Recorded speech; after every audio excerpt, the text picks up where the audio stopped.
So I've been on the carnivore diet for a little over a year now and has massively improved my life for the better. I've been able to get leaner, more muscled, and be in the best health that I've ever been in. I feel absolutely amazing. And I haven't eaten a single plant for the past year. Isn't that crazy? Right? Like some people would say, "Oh, but if you don't eat plants, you're going to die." Like I haven't, and this is the best I've ever felt. So I plan on continuing this way. Um, But yeah, I don't eat any fruit. I don't eat any vegetables. I don't eat any of that stuff. Some people conflate carnivore with more of like the animal based stuff where you have meat and fruit. I don't eat fruit. And in this video, I'm going to explain why I don't eat fruit personally and why you should consider not having it, especially if you want to do a full on carnivore diet. Because as I'll explain later in the video, carnivore is it's less about more meat and it's more about removing all the stuff that ails you, if that makes sense. So I'll talk about that a little bit later. But yeah, I'm just going to go over why I don't eat fruit and just kind of define carnivore a little bit better because I have guys asking me a lot, you know, kind of like, what is this? What is that? Can I have this? And I have to explain to them, no, it's X. So I'll explain that in this video. If you don't know me, my name is Keegan. I help people get onto low carb slash carnivore and improve their health and their fitness. So that sounds like something you want to get behind, then you should subscribe and support me. So let's get into why I don't eat fruit, right? So whenever I was first actually getting into this whole animal based, carnivore meat stuff, I was actually more animal based. I actually started off. I still had some junk food. I was eating more protein, more eggs, right? More eggs in the morning for testosterone maxing, right? And more red meat, all that stuff. And I felt better on that. And that was great. I did that for a little while, and I kind of decided to cut out vegetables and to see what would happen. So I went completely whole foods, just like the quote unquote clean carbs that these people talk about. Oh, fruit is good for you. Okay, it's fine. Like potatoes and all that stuff. So I did that, and that was maybe late 2024. Whenever I did this, it's what 2025 now. Yeah, so it was late 2023. It was a couple of years ago when I did that, and so I was just completely whole foods. I was still eating carbs, right? Which I'll just make it that distinction in a moment. I was still eating carbs. I was still eating a lot of, potatoes, rice, fruit, so much fruit, dude. It was insane because I was trying to bulk up, right? And, there's all these people saying, oh, you need carbs to bulk, you need carbs to build muscle. Dude, I was eating a ton of carbs. I was trying to work out as hard as I could, and I was just gaining fat. I just got fat. Yeah. Carbs help you build muscle, bro. How? You eat the plants, they give you the carbs, but it's not like an actual structural component of your body. If you really think about that, it doesn't make any sense to me anymore. But yeah, I ate a bunch of carbs, I got fat, and it sucked. And the reason I would say why is because I was saying I was bulking, but I was also kind of coping and just overeating. And I think, actually, I know the carbs enabled me to do that because normally I do have a pretty good like appetite, but with carbs it's just amplified. And so I was smashing like 3,000, 35,000, or 3,500, sorry, 4,000 calories a day, bro. Like saying I was bulking, quote unquote bulking. And yeah, it was just terrible. um Now, I will admit I was also just not keeping track of things properly, and that is also why it kind of got out of hand. But the compulsion to eat came from the carbs, and I know that for a fact because now whenever I don't eat carbs, I don't have that compulsion to overeat anymore. Um, but yeah, that's what I was doing before. So like I'm coming from this from a place of actually having tried it. Um, some people will diss on certain diets having not tried them. Like, I can say a vegan diet is dog shit, and I do believe it is, but I've never tried it. I've just seen people's experiences with them, and they don't seem that great. I'm sure there's some positive out there, and I might try it in the future for like a week, just to say that I tried it, right? Um, But yeah, I'm doing this from a place of having tried this animal based stuff.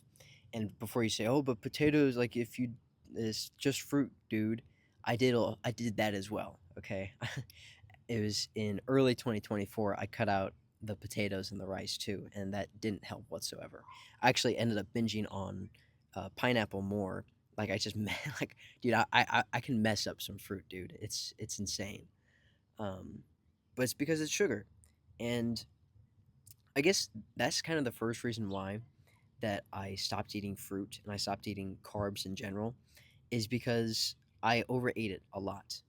I would go crazy with it, dude. It's just like just smashed in my face. And there's gonna be someone out there saying, "Just have more willpower, bro." Say like, okay, okay, bro. Like just leave if you want to say that. Like I get the whole willpower thing, and I get some people should have more willpower, but there are literal biochemical processes in your bodies and in our bodies that compel us to want to eat more. So even if you did just have willpower, bro, the food noise is going to be insane. Okay, like I know for me personally, if I am having more carbs, the food noise that I have is just louder, and it's annoying. So like, yes, I could push through it, but maybe I just gave into the food noise. Okay, so it's just like the whole like willpower thing is a little bit nonsense whenever you understand what food noise is and what actually can increase it.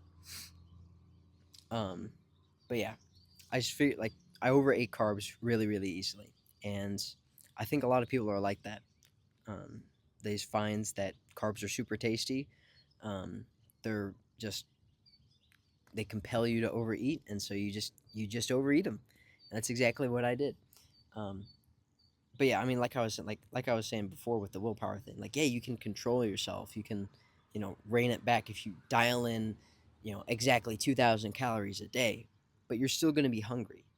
Okay, and yes, that comes along for the ride, especially if you're trying to like lose some weight. But it's worse with carbs. I'm telling you for a fact. Like it is worse with carbs because they increase your food noise. Um, and I guess I can dive into a couple of the processes that do that. First thing is that sugar is a drug, right? I mean, fructose specifically, which is very common in fruit. I mean, it's fruit fructose. Um, I think it's a little bit higher in fruit. I could be wrong, but there's fructose in fruit. Just just plain as day. There's a lot of fruit. That's why it's super sweet. I think fructose is actually sweeter than glucose too. Um, and there's a reason for that. It's because it's addictive. It's like a drug sort of substance. It lights up the same dopamine centers in your brain as hard drugs, and so you can get addicted to it. And it also damages your brain in the same capacity. So you're literally becoming an addict for this stuff, as I was whenever I was smashing a whole bowl of fruit. Basically like every day, if not every other day, bro. I was like just going ham on the fruit. It's because I was a fruit addict, literally an addict for sugar. And that's a terrible place to be whenever you're addicted to something that people say is healthy for you. Oh, you're eating your fruit. That's so healthy. Haha. Meanwhile, you look at yourself in the mirror and you feel like shit because you have this crazy amount of brain fog from the amount of sugar that you're consuming, and you look like a fat piece of flesh, like a fat blob, because because you're having so many excess calories and carbohydrates that your body's just like slapping on pounds of fat. That's that was my day to day experience, bro. I look at myself in the mirror and just like,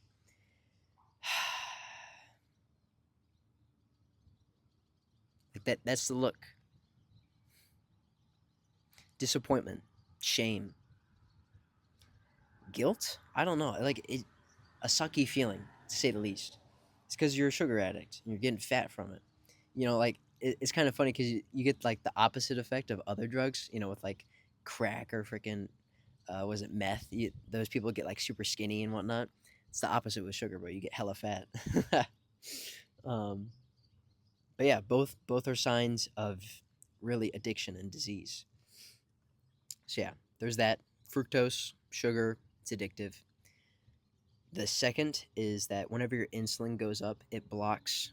It's kind of counter to a satiety hormone called leptin, and leptin basically tells you how full you are, or I guess it tells you There's a couple things that it does. It gives you kind of a level of appetite to eat at, and also kind of dictates your energy expenditure. So like, I think if your leptin is really high, then your appetite should be low, and so your appetite whenever your leptin is high, like I said, should be lower. But that's because you have more fat stores, right? Um, if your insulin is high, that gets blocked, and so your fat you still have high leptin, but your body's not getting the signal, and so you're still hungry, and so it's as if you're starving, but you're not because you're fat, obviously, right? Because leptin is produced by your fat cells, but like I said, that gets blocked whenever your insulin is up, whenever you eat carbs. The next thing is your ghrelin, which is a hunger hormone. It's another hunger hormone. It basically it's whenever that goes up, whenever your ghrelin goes up, that basically is like, oh, you're hungry now. It's like whenever you feel your stomach is kind of empty and you're like, oh, I could eat something. Your ghrelin is probably higher. Whenever you have stuff like fructose, when you have sugar, that stuff gets upregulated and it shoots up. And you can kind of like train your ghrelin too, um, depending on when you eat, to shoot up at those specific times in your kind of day to day rhythm. But if you're having sugar, it's just going to upregulate the strength of that. And so you kind of have this trifecta of things working against you in terms of controlling your satiety. Whenever if you just remove all of the carbohydrates, then you don't have to deal with that anymore. And you don't have to deal with the crazy amount of food noise that carbohydrates produce. And unfortunately, fruit contain carbohydrates. So yeah, that's on the satiety side of things why I don't eat fruit. Another thing, I think a good rule of thumb to follow is if we haven't been, adapted to a food as a species, right? Because each species has their own sort of diet. Okay, lions eat gazelle and buffalo. Um, Cows eat grass. Goats eat grass. Horses eat grass. Humans, what do we eat? Well, if you look at our anatomy, if you look at our biology, if you look at our evolutionary history and the anthropological record, there's a lot of fancy words, but basically, if you look at our evolutionary past, we have been eating meat for 2 million years. Okay, raw, cooked, whatever. Meat. We've been eating meat for like 2 million years. That's a long time for a species to be in contact with the food. Okay, so we're adapted to eating meat, hands down. The fruit and basically all of the plants that we eat nowadays have been created in the last 100, 200 years. If you look back, a modern day banana did not exist like 100 years ago. If it did exist then it probably even isn't the same level of sweetness. And if you go back 100 years from that type of banana didn't exist either. It's because these things were cultivated, okay? And that's not a bad thing, right? You know, ag- agriculture has allowed us to expand and grow as a civilization because we've been able to get surpluses, and animals can be fragile too, but you can kind of like just store bread in the freezer and you can survive off that. There's this one argument that I love from these people who support carbs, who are like, oh, but like you say people haven't been eating carbs, but we literally have been surviving off bread and beer for ages. And that's just factually incorrect. Now, civilizations have grown on bread and beer. That doesn't mean it's superior for your health, though. Okay, just because you can have more people doesn't mean that they're in better health. You know, beer certainly isn't a health food, but it's a calorie source, and calories versus no having some level of calories versus no calories is obviously going to be better, and you're able to have more people, you're able to support more people, and in a competition between 200 people and 20 people, it doesn't matter how healthy the 20 hunter gatherers are. If those 200 farmers, even if they're like, crooked teeth, they have malnutrition problems, if there's 200 of them, they're going to beat the 20 every single time. So it's not a matter of, oh, it's because the carbs are better for you. It's because they allow for surplus. But now with our modern technologies, I would say that we can support people with better nutrition. That's kind of a side tangent, but sorry. Got a little distracted. But yeah, just kind of to round out that point, the plants that we've been eating at the longest, we've been eating for 10,000 years. The plants. And that's not nearly enough time for a species to, adapt to a food source. 10,000 years is nothing on an evolutionary timescale. It's meat and, maybe trace bushes that we might have gathered from, but that wouldn't have been our primary calorie source for, for for the vast majority of human existence. So, yeah, it's just not evolutionary coherent to eat fruit either. Um, yeah, I think that covers most of it. Made me overeat. Not really like it's fruits aren't real. They're fake. Um, yeah, I mean, I just feel better not having carbs. And honestly, sweet stuff, I don't really find that appealing anymore. Like I used to have a pretty big sweet tooth, but now whenever, some sweet stuff kind of like enters in my palate on accident because, on carnivore, it's not always perfect because, obviously there'll be some times you eat out, maybe there's a little bit of sauce on the meat, or maybe someone puts a little bit of like a certain sort of spice on your food, whatever. So sometimes that stuff comes in and it's just a different like it's almost a weird taste to me now.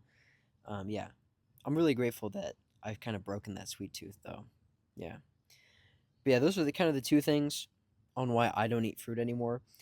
I guess the second part of this video that I want to clarify is what carnivore specifically is, and I think this will wrap up the video because, as I said in the beginning, a lot of guys ask me, "Can I have this? Can I have that?" Carnivore isn't about eating more meat; it's about removing the stuff that ails you. I think it's a Hippocrates quote where it's like, "If you want to become healthy, you must give up all that makes you sick." I paraphrase that quote, but it's something along those lines. Like you have to give up what makes you sick first in order to heal, and that's basically what carnivore is. It is truly an elimination diet, but it's also species specific. So, is it really strict? I don't know, but yeah, you have to give up. It's more about removing the things that are damaging you, like the sugar, like the plants, like the processed junk food. It's about removing that stuff more than it is about adding in more meat. Now, obviously, you're going to replace that stuff with more meat and more fat and more protein, just as a consequence. But you have to remember, like carnivore as a baseline is a meat only diet. That's what it is, and then you can kind of branch out to there to from different types of meat, eggs, other animal products, dairy, and then you go up the chain from there. So just understand that carnivore is about removing the toxic things and going back to an actual evolutionary like baseline diet. And if you want to go out from there after you've established like okay, this is good, and maybe you want to try adding back in fruit because maybe you really like fruit and you're just like, oh, I'm still carb addicted, or you just want to have it as part of your lifestyle. Like I totally understand that. No, no, not judging you. I'm just saying like the reason why I'm making this video specifically is just I want you to make you aware because some people will diss on carnivore saying, "Oh, but you need carbs to have this." But just be aware that sugar is a drug. It's toxic to you. I don't think I mentioned that, but carbs at a certain dose in your bloodstream are toxic. That's why your insulin goes up is to save your ass from dying from hyperglycemia. Um, but yeah, just be aware of those things whenever you are eating those things in your diet. I just think being aware of that and then making the food choices that you want to is cool. Like freedom, America. But yeah, I mean, if you want my help getting onto a ketogenic carnivore diet, then I'm making a course for that down in the description that you can go check out, or just hit me up, like email me, send me a DM on Instagram, and I can help you out. So yeah, that's why I don't eat fruit anymore. That's kind of what carnivore is. I hope I helped you out with this video. If you like what I'm saying, go subscribe. Obviously, go support, go check all the links out and whatnot.